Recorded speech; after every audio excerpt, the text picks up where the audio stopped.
ചേട്ടാ ഈ പൂവിന്റെ ഒരു 100 രൂപയ്ക്ക് വാങ്ങാൻ പറ്റുമോ ചേട്ടാ? ഇപ്പൊ ഞാൻ വാങ്ങിച്ചതാണ് ഈ പൂ. ഈ പൂവേ എന്റെ 100 രൂപയ്ക്ക് വാങ്ങിക്കോ അമ്മ. 100 രൂപയ്ക്ക് ഈ പൂ വാങ്ങിക്കോ. എവിടെ എന്റെ പൈസ കൊടുത്ത് വാങ്ങിക്കണോ? ഓ അവൾ തിരിച്ചു തരില്ലേ പൈസ?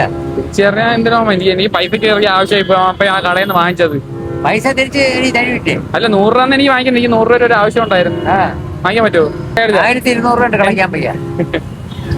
പത്തപ്പണിക്ക് വഴിയാ കയ്യാടായിട്ട് വഴിയായിട്ട് 1100 കിട്ടും. എന്റെ അവസ്ഥ അറിയണ്ട. ശരിയാണോ? ഈ പൂ എന്റെ കയ്യിൽ നിന്ന് ഒരു 100 രൂപ ഒന്ന് വാങ്ങിക്കാൻ പറ്റുമോ? ഇവിടെ ഞാൻ കൊറേ ഇത്ര പേരത്ത് ചോദിച്ചെന്നറിയാം, ആരും വാങ്ങിച്ചില്ല. കുട്ടിയെങ്കിലും ഒന്ന് വാങ്ങിക്കൂ പ്ലീസ്. പൈസ ഇല്ലേ? 100 രൂപ ഇല്ലേ? നോക്ക് ഫോണിൽ ചിലപ്പോ കാണും.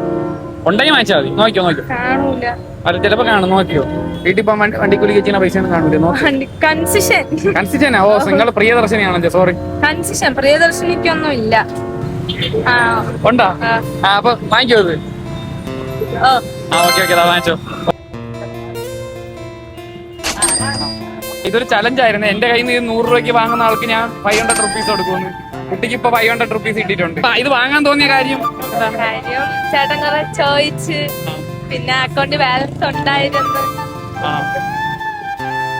ഓക്കെ, പേയ്മെന്റ് ആയിട്ടുണ്ട്. ഇതിപ്പോ എന്തിനാണ് തന്നേന്നറിയോ? അതായത് വേറെ ഒന്നുമില്ല, ഈ വരുന്ന 9-ാം തീയതി ഞായറാഴ്ച ഞങ്ങളുടെ ഷോപ്പിന്റെ 5ാമത്തെ ഇനാഗുറേഷനാണ് പോത്തങ്കോട്. അതിന്റെ ഒരു ഭാഗമായിട്ടായിരുന്നു ടാസ്ക്.